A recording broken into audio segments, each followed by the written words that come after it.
En la ex isla de San Juan Nepomuceno, en la bahía de Pichilingue, municipio de La Paz, Baja California Sur, se halló fincado un depósito de carbón para los buques de la Marina de los Estados Unidos, mediante una concesión vigente de 1866 a 1925. Lo que queda de ello está desde entonces bajo custodia de la Secretaría de Marina, y otra parte del área fue dedicada a terminal de transbordadores desde 1964, así como a muelles y bodegas de un puerto pesquero inicialmente y de altura en 1990. Empecemos aclarando que la palabra Pichilingue proviene del holandés Vlissingen, que es el puerto de los Países Bajos, de donde salían los barcos y sus tripulaciones a depredar cuanto se pudiese a las naves españolas que surcaban el Atlántico con riquezas de América, continente injustamente repartido por el Papa entre España y Portugal. Así es que la palabra Pichilingue tiene sinonimia con pirata, bucanero, corsario y las otras designaciones para los asaltantes del mar. Se ignora por qué se dio ese nombre a nuestro puerto paceño, donde ahora aportan transbordadores y cruceros desde 1964, pero ya se menciona en un documento de 1768. La misma denominación tiene una playa dentro de la bahía del Marqués, en Acapulco, lo cual resulta más comprensible. La pequeña bahía de Pichilingue se encuentra cerca de la desembocadura meridional de la Gran Bahía de La Paz y tiene al frente la ahora ex isla de San Juan Nepomuceno, con extensión de 3 kilómetros de largo y 800 metros medios de ancho aproximadamente. El 17 de febrero de 1899, el embajador de los Estados Unidos en México, Powell Clayton, se dirigió al secretario de Relaciones Exteriores, Ignacio Mariscal, informándole que con fecha 3 de diciembre de 1866, el gobernador del territorio de Baja California, Antonio Pedrín, concedió permiso escrito al señor Elmer, cónsul de su país en La Paz, para hacer uso de la bahía de Pichilingue como estación carbonífera de depósito y abastecimiento a los buques de la Marina norteamericana. Agregaba que dicha concesión fue luego confirmada el 27 de diciembre de 1867 por el entonces secretario de Relaciones, Sebastián Lerdo de Tejada, al encargado de negocios de los Estados Unidos en México, Edward Lee Plum, a quien le manifestó que el gobierno nacional asumía la concesión no autorizada del gobernador de Baja California y que había librado las órdenes necesarias prohibiendo el cobro de derechos sobre el carbón depositado ya y ordenando que se permitiera entrar a cualquier punto en el puerto de La Paz o en el de Pichilingue sin pagar ninguna clase de derechos para carbón de uso de los buques de guerra de los Estados Unidos. Clayton añadía que en esa inteligencia la Marina tenía intención de reedificar la estación carbonífera y el muelle de la bahía, lo cual estaba informando por creerlo cortés y conveniente, suplicando facilidades para introducir los materiales indispensables. El secretario Mariscal buscó antecedentes del asunto y los encontró en el archivo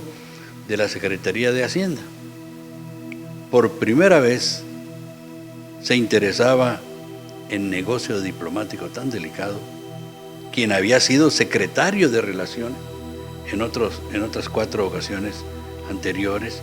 desde 1871 la primera vez. Desconocía, pues, lo ocurrido sobre el particular desde diciembre de 1866 hasta febrero de 1899, poco más de 32 años. Preguntada sobre el caso,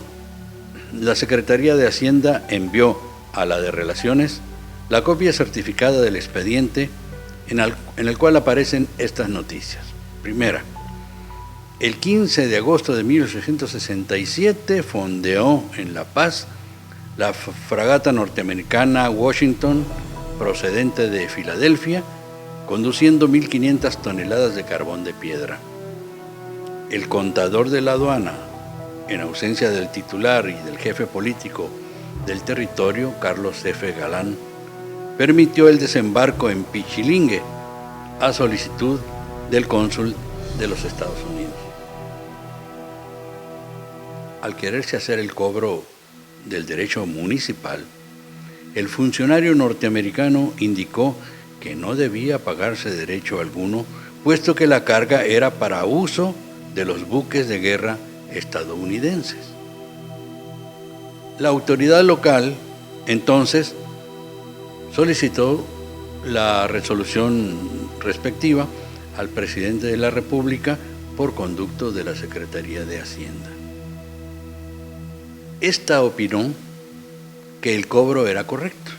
según la Ordenanza General de Aduanas Marítimas, que establecía un derecho municipal de R$1 por cada 8 arrobas, destinado a hospitales, policía y establecimientos de beneficencia, y que solo el gobierno podía condonar. Tercera, enseguida se confirmaba lo dicho por el embajador Clayton en el sentido de haberse producido la ratificación federal del permiso con fecha 27 de diciembre de 1867.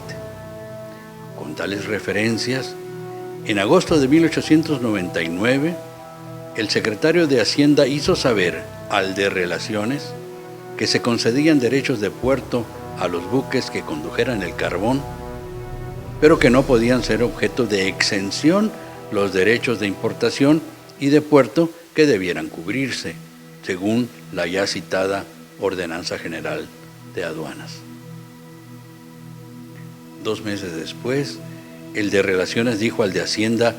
que se reiteraba la determinación del Ejecutivo, no obstante la mencionada ley, y que si ello fuese necesario, se promovería una modificación legislativa para hacer efectivo el compromiso de permitir la libre importación de efectos en la estación proveniente del gobierno norteamericano. A solicitud del jefe de la sección de equipo del Departamento de Marina de los Estados Unidos, el vicecónsul en La Paz, Santiago Biosca, le informó el 3 de noviembre de 1899 que las autoridades locales no habían recibido instrucciones respecto a la libre importación de material y carbón para el depósito de Pichilingue. De paso le enteró de que la isla de San Juan Nepomuceno, donde está enclavado, ha sido concesionada a particulares, pero que la zona de la Carbonera era propiedad federal, comprendiendo todo lo largo de la costa en una anchura de 20 metros desde la marea más alta. No dudaba de que el gobierno mexicano aceptara cambiar la estación más al suroeste, que se hallaba enteramente desocupada. Le sugería tramitar la ampliación del permiso para desembarcar todos los materiales y carbón directamente en la bahía de Pichilingue, sin que los buques tuvieran que entrar en La Paz, pues se tendría que hacer el desembarco en este lugar, lo cual ocasionaría gastos y demoras mayores. Se hizo la gestión, que desembocó en la recomendación del secretario de Hacienda al de Relaciones en abril de 1900 de que se determinara escrupulosamente el área que pueda ocupar con sus obras el gobierno de los Estados Unidos, señalar plazo de vigencia de la concesión y circunscribir a cantidad precisa y cierta los materiales que puedan importarse libremente y los que deberán pagar derechos. Enseguida, el de Relaciones dijo a Clayton que podía cambiarse la estación a otro lugar en un área no mayor a la que actualmente tenía y que los barcos podían fondear directamente en Pichilingue.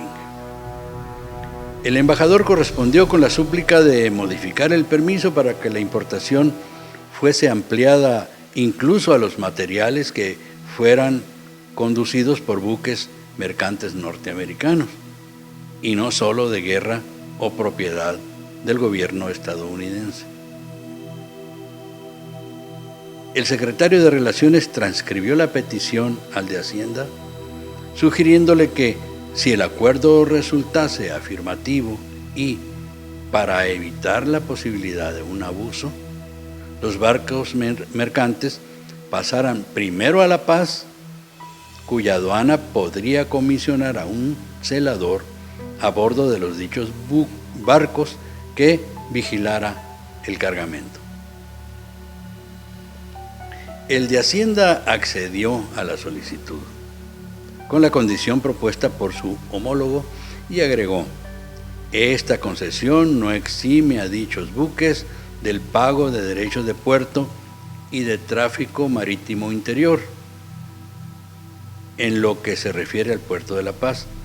y al trayecto entre este último y Pichilingue, puesto que son derechos que deben satisfacer los buques y no los dueños de los derechos importados, y no está en las facultades del Ejecutivo eximir a los particulares del pago de ningún impuesto. Concluyen que el gobierno podrá, sin embargo, erogar los gastos del empleado que custodie el cargamento, siempre que el mismo empleado sea retornado por el buque conductor en el menor tiempo posible. Clayton respondió al canciller con la observación de que resultaba imposible para los buques carboneros que calan más de 19 pies entrar al puerto de La Paz. Sobre ello determinó el secretario de Hacienda que las disposiciones arancelarias se oponían a la excepción solicitada, pero que el presidente, Porfirio Díaz, en obsequio al gobierno de los Estados Unidos, había acordado que los barcos mercantes norteamericanos no fondeasen en La Paz, sino que solo se avistasen para que el empleado de aduana los abordara e inspeccionara y se trasladara en ellos a Pichilingue. Aclaraba que no se eximía del pago de derechos de puerto y advertía que, en caso de presentarse irregularidades en el procedimiento acordado, el gobierno mexicano se vería precisado a retirar la concesión. En 1901 aparecieron notas periodísticas en La Habana y El Paso sobre la Carbonera, respecto a las cuales los correspondientes cónsules mexicanos llamaron la atención de su gobierno, por lo que el secretario de Guerra y Marina, Bernardo Reyes, informó al de Relaciones que mandó practicar una averiguación de la que resultó una lista completa de las instalaciones que redactó el jefe de puerto de La Paz, E.M. Calderón, y que le fue proporcionada por el piloto mayor del puerto. En 1903 se suscitó un conflicto por la importación de una bandera norteamericana, supuestamente para su estación en la bahía de Pichilingue. De inmediato el secretario mexicano de Relaciones se dirigió al embajador de nuestro país en Washington para que, en forma confidencial, indicara al Departamento de Estado las implicaciones que tendría colocar esa bandera. El secretario de Estado, John Hay, hizo saber al embajador que se trataba de un malentendido ya que la insignia estaba destinada a una de sus embarcaciones. La documentación relativa tiene registro de incidentes posteriores reclamados por la parte nacional y que en cada caso recibieron las disculpas de los concesionarios. La estación carbonífera funcionó hasta 1925, a raíz de que en ese año el presidente Plutarco Elías Calles promulgó la ley reglamentaria del artículo 27, fracción primera de la Constitución, la cual estableció que en una faja de 100 kilómetros a lo largo de las fronteras y de 50 kilómetros en las playas, por ningún motivo podrán los extranjeros adquirir el dominio directo sobre tierras y aguas. También para entonces la navegación marítima comenzaba a ser impulsada por motores de combustión interna. De la información anterior se ponen de relieve tres hechos fundamentales. 1. En dicho periodo fue casi absoluta la indiferencia del centro del país por lo que ocurría en esta parte meridional de la península de Baja California. 2. Es notable el celo y nacionalismo que las autoridades locales impusieron a sus relaciones con la estación carbonera. Y 3. A pesar de lo primero, y gracias a lo segundo, se pudo evitar que el gobierno extranjero adquiriera derechos crecientes sobre la isla de San Juan Nepomuceno y la bahía de Pichilingue, lo que hubiera causado, sin duda, conflictos de mayores dimensiones en perjuicio de la soberanía mexicana sobre esta zona y quizá sobre la península. He aquí una lección histórica que debe ser aprendida.